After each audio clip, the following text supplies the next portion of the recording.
What if you actually had a type of fat cell in your body that made you skinnier? I know, sounds like a dream, right? Turns out that in fact, all fat is not equal. That we have different types of fat cells, adipose tissue in our body. And one particular type stores energy, plumping us up. The other type actually burns energy pretty fiercely, making us leaner and also regulating things like glucose in our body and all sorts of other things that would be super beneficial, which is really important considering this time of year. A lot of people are making resolutions, and the single biggest one that people make over and over and over, the same one every year and fail, is to lose weight. We're going to explore these two different types of fat cells and three interesting approaches to getting more of the good and less of the bad in today's Good Life Update. I'm Jonathan Fields, and this is Good Life Project. Ah, fat. It is that thing that we love to hate to love. We love the taste of fatty stuff in our foods, but we don't love the way that fat within our body makes us feel. We don't love the inflammation that very often is associated with a very high level of fat within our body, within our cells, and all sorts of other risk and disease and cosmetic things that go along with it. But here's the thing about fat. All fat, it turns out, is not created equal. I've been kind of fascinated by this for many years now when I first started following some of the research on fat in our body. And it turns out that there's a type of fat that exists in our body when we are bambinos, when we're first born, that is incredibly beneficial. And for almost everybody, it tends to pretty much go away, except for trace amounts when we get older, which is a bit of a shame because there's tremendous benefit in having this type of fat in our body. So when we're born, we have a lot of these things called brown fat cells in our body, which is pretty distinct from the white fat cells that fill our body as we get older. Now, what's the big difference here, and why would we care? And why might we actually want a whole bunch more brown fat in our body? Well, here's the deal. When we are in the womb, we're kind of surrounded by an environment that is somewhere around 98.6 degrees Fahrenheit, super warm. I mean, imagine stepping out. Imagine living in a part of the world where the average temperature is 98.6 degrees Fahrenheit, which, what is that, Celsius for those of our non-US listeners? I think that's probably somewhere around 30 degrees. That's a pretty warm environment. It's pretty toasty. So imagine spending every waking hour in that environment, and then all of a sudden, as a baby becomes a baby, it arrives in this environment that very often the temperature drops dramatically, and it has to survive. It has to learn how to regulate its body temperature and generate a ton of its own heat to allow it to be okay in a colder outside environment. Part of the way that happens is a baby has a very high level of these things called brown fat cells. Now, here's the interesting thing about brown fat and why it's radically different than the white fat that surrounds and infiltrates all sorts of the nooks and crannies in our bodies as we're older. Brown fat actually is brown because it is loaded up with these little things called mitochondria. Now, you may remember this from being a kid in biology class, and you may have remembered being told mitochondria are the power plant of the cell. And in fact, they are. Mitochondria are the things that allow for the creation of energy. And they gobble up energy within our body, and then they gobble up, like sort of certain substrates, and then they produce energy and heat, making them what's known as thermogenic, meaning they produce energy and heat. That heat helps warm our body, and the energy helps run our body. And these mitochondria help consume the food, the fuel that we put into our body. The more mitochondria we have, the more, quote, metabolically active our body is, and more metabolically active our cells are, the more calories we burn, the leaner we become.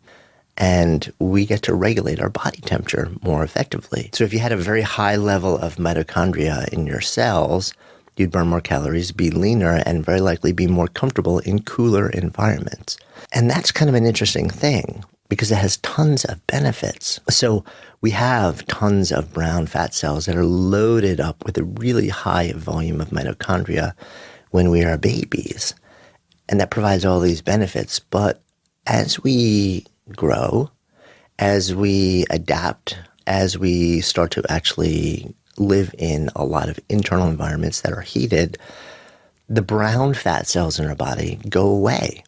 They just we get fewer and fewer and fewer, and over time, they pretty much don't exist. And it was always thought that by the time you reach adulthood, there is no more brown fat in your body. You only have white fat. White fat has a much lower volume of mitochondria, is much less effective at taking in energy substrates and turning it into heat and energy and burning them, and in fact is known as the storage plant for energy. And as it stores more, guess what happens? It gets bigger. Those white fat cells start to go all over our body, and they multiply, and they get bigger. And that gives us the appearance and experience of being fat. Now, a little something started to go on. Not too long ago, researchers started to stumble upon the fact that some people, actually even later in life, have a small percentage of brown fat cells still in their body. One of the ways they discovered this, by the way, is that oncologists who were running scans to see where cancer cells were in the body, which are more metabolically active than other cells, noticed that the scans were lighting up in other areas that were not, in fact, cancer cells. And what they saw was that in certain areas, there were small gatherings of these other cells that seemed to be very metabolically active, and they were, in fact, brown fat cells. And then what some of them noticed is that over time, the readings seemed to show more of these in the winter than in the summer. And that started people thinking, so maybe these brown fat cells don't entirely go away as we age. And then some folks started to wonder, I wonder if these are growable. So if they're still in our body, is there some way to either grow more of them, or is there some way to convert white fat cells, which normally spend most of their life storing and plumping, into brown fat cells, which spend most of their life burning and leaning? Because if you could either grow more or figure out how to convert white to brown, that might be one of the most powerful tools that we could have in the fight against overweightness and obesity and all of the disease and high states of inflammation that are associated with that in the world today. So researchers started diving into this, and they started to figure out a couple of different interventions that made a real difference. Among the first was exposure to cold. So remember I shared how researchers noticed on the scans early on that there was a slightly higher sort of hot zone of brown fat and metabolic activity in the winter months. So they started to run experiments and say, I wonder if exposure to cold would actually change the amount of brown fat in the body. Could we either grow more brown fat cells, or would cold in some way in the body create neurological, chemical, electrical reactions that might in some way, quote, brown white blood cells? So they began to run experiments where they would take subjects and put them in cold environments, and they would measure the volume of brown and white fat cells, and they would measure the metabolic activity within these people to see how many calories they were burning over a window of time. Some of the experiments were not super fun. For example, taking folks and putting them in sort of a surround suits that dial the temperature down to the mid-60s in Fahrenheit, which is about cold enough to make you feel a bit uncomfortable, but not cold enough to make you shiver. And there's a reason for that, by the way. And the reason is this, because in the research, people wanted to figure out, okay, is there some internal reaction that might be happening within the fat cells that would cause a change in metabolic expenditure or calorie burn, rather than the shivering effect, which would be actual muscle contractions, which would be burning calories. So they wanted to make the subjects cool enough to be a bit uncomfortable and activate those brown cells, potentially brown some white cells or grow more of them, but not so cold that they were shivering. And what they found was, in fact, it made a real difference. So that then led to follow-on experiments where participants were then put in rooms where it was about 63 degrees. Some of this research was done actually by researchers in Japan for 2 hours a day for 6 weeks. And they wanted to see what was happening metabolically. And in the beginning, participants burned about 108 calories more than they would normally burn. But over a period of about a month and a half, their body started adapting and burning even more, closer to 300 calories. Now, that may not seem like a whole lot, but 300 calories sustained over a period of days, weeks, months, and years is a massive amount of extra caloric expenditure. If you figure a calorie or 1 pound worth of energy is about 3,500 calories, then after about 2 weeks or so, that would be the equivalent of burning one more pound of fat or body weight. Over a year, that is huge, especially considering that once people reach their mid-years, they very often put on about 10 pounds a decade or about a pound a year. So this is huge news. And what they found in scanning the people in these studies was that the activity in the fat cells was largely in control of this. What they've started to find was that some white cells were what they called beiging. So they weren't becoming entirely brown where they were just massively loaded with mitochondria, but they were becoming beige where they had a much higher volume of mitochondria. So one of the ways that they started to learn to begin the browning of the fat in our body is exposure to lower temperatures, exposure to cold.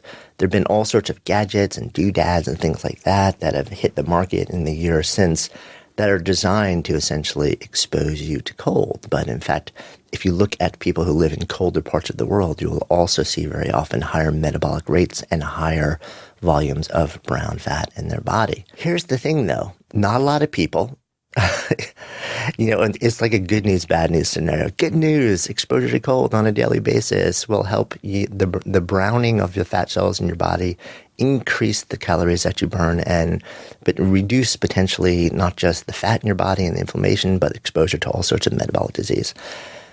But not a lot of people actually want to expose themselves to cold for hours on a daily basis. So it is not exactly the spoonful of sugar that folks want to hear.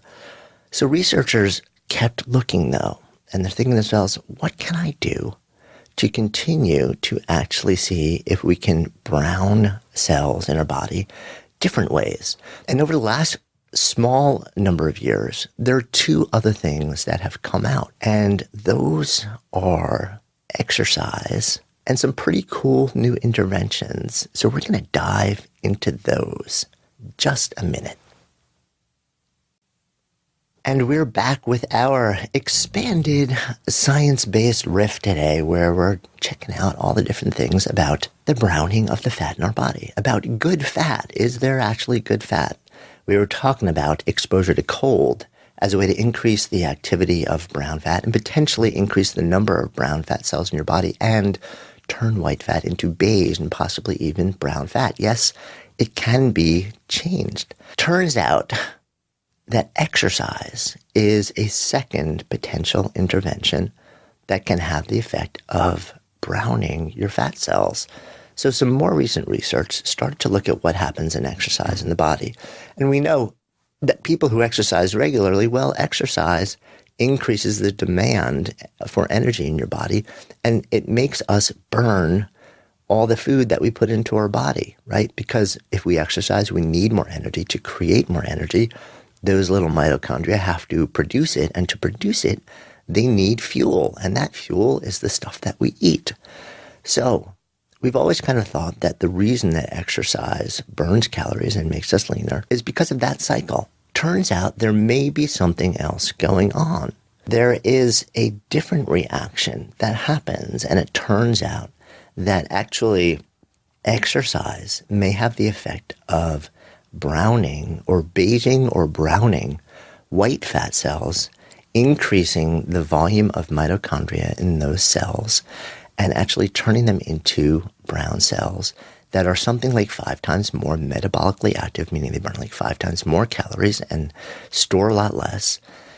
And this was discovered in recent research through a chemical in our body called irisin, which is released after exercise and has the potential effect to brown fat cells in your body. So we now have this alternative pathway, and there's one other thing that gets released in the body that's getting a lot of attention now too, called BDNF. And for longtime listeners, you've heard me talk about this in past science riffs. Brain-derived neurotropic factor, which is why we say BDNF for short, is something that is produced during and after exercise, and it promotes the growth of brain cells, of neurons in the brain. So it is incredibly important in both stopping the shrinking of the brain with age and also potentially promoting growth of new brain cells and even growing your brain larger.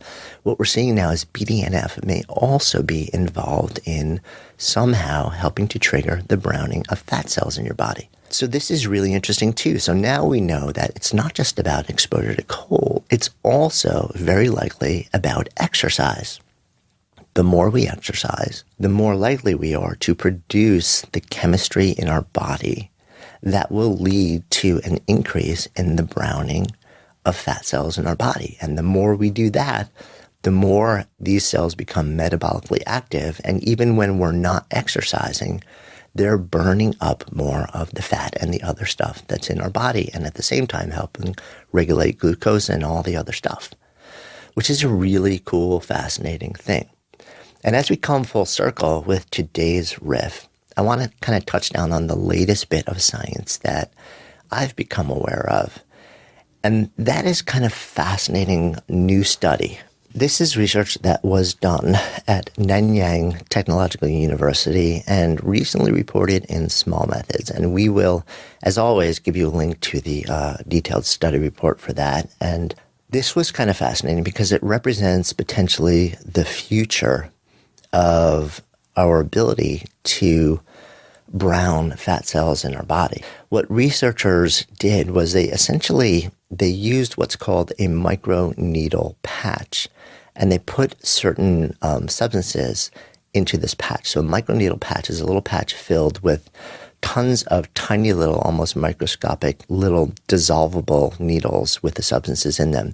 They put the patch on the skin for a couple of minutes, and then they pull it off. And then these needles dissolve through the skin, and they dissolve essentially right into subcutaneous fat cells.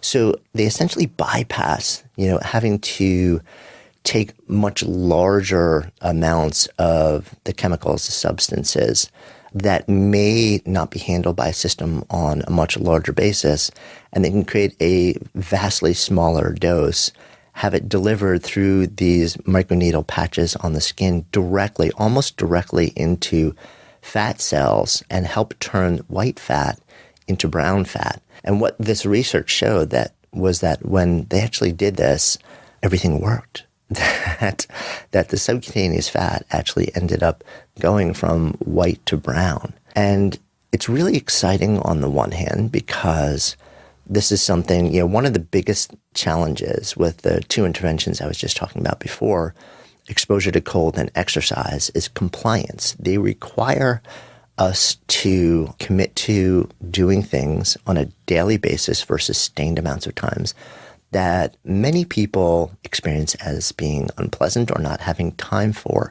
Now, we can address both of those things, and we probably will in a different riff. But that has been one of the biggest problems in having anybody commit to any form of exercise program, and certainly having people experience the relative unpleasantness of being in colder environments for hours a day. So when you talk about things like microneedle patches being able to deliver substances that have the same effect and create a much higher metabolic rate, can literally turn white fat into brown fat, it's really fascinating when you think about what the future of things like this may be, especially in the context of what's been happening in our society, with everybody sort of trending to higher and higher weights and much higher percentage of the body composition being made up of white fat cells. The risk of type 2 diabetes, of stroke, of heart disease, of glucose dysregulation in the body. Interventions like this are really interesting. Now, the two chemicals that were used in the microneedle patch in this particular case were something called beta-3 adrenergic receptor agonist, and also T3, which is actually a thyroid medication that some folks will take for thyroid dysregulation. When they're taken orally or at higher doses systemically, these things can have some major side effects. But in microdoses through the micropatches, it's really kind of fascinating what can happen. Do not experiment with this or anything like this at home. Not that anyone would have access to this kind of technology anyway. But the interesting thing to me about this is it's the next evolution, both in terms of microneedles as a delivery system, but also if we could, in fact, have something where compliance was effectively taken out of the equation as a major barrier to being able to convert white fat cells into brown fat cells, and thereby have those brown fat cells stick around and then create all of the myriad benefits in the body that they tend to create, this could be really fascinating. So something to sort of explore as we think about the way that we work with our bodies.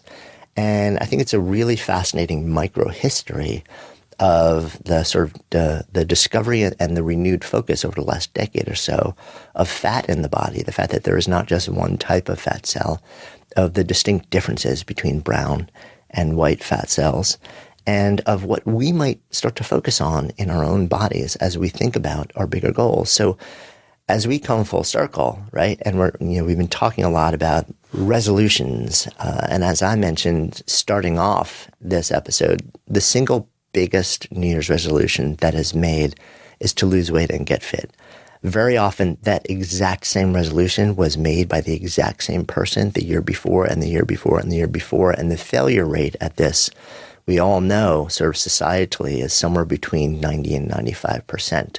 So if there are things that we could do to actually change the nature of the fat that is in our body, to begin to shift away from the type of fat that is incredibly unhealthy and also cosmetically we wouldn't love to have in our body, and have it become more metabolically active fat and get all the benefits of that, it would be a really good thing. So that tells us that things like, it also gives us another reason to exercise. If we know that exercise is actually one of the things that contributes to the beiging or browning of the fat cells in our body, and there's a whole secondary benefit for caloric burn and health markers, well, then it gives us another reason to do it. If we know that being in cooler environments also helps with this process, well, maybe we dial down the thermostat in where we live for a little bit, or maybe we make a point of going out and taking a walk outside in the cold weather, not dangerously cold, always taking care of yourself, but exposure to cooler environments,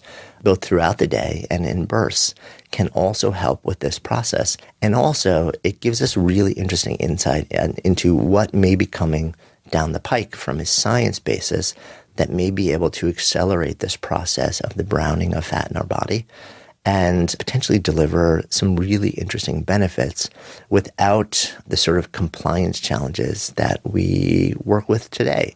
So I hope you found this interesting. As I mentioned, this has been a bit of an unusual expanded. Normally our Thursday updates are a blend of a riff and then a separate science, good life science update. I felt like this was kind of like one big blended thing where I wanted to weave a whole bunch of science around one particular topic that tied into the single biggest goal that so many of us have as we enter the year, and maybe plant some seeds about playing a little bit more in the cold. Another reason to exercise, and thinking about the exciting things in science that are coming our way around body composition. As always, wishing you an incredible day ahead, week ahead, year ahead. I thank you so much for tuning in, for listening. And I'm Jonathan Fields, signing off for Good Life Project. Hey, thanks so much for listening. And thanks also to our fantastic sponsors who help make this show possible. You can check them out in the links we've included in today's show notes. And while you're at it, be sure to click on the subscribe button in your listening app so you never miss an episode, and then share the Good Life Project love with friends.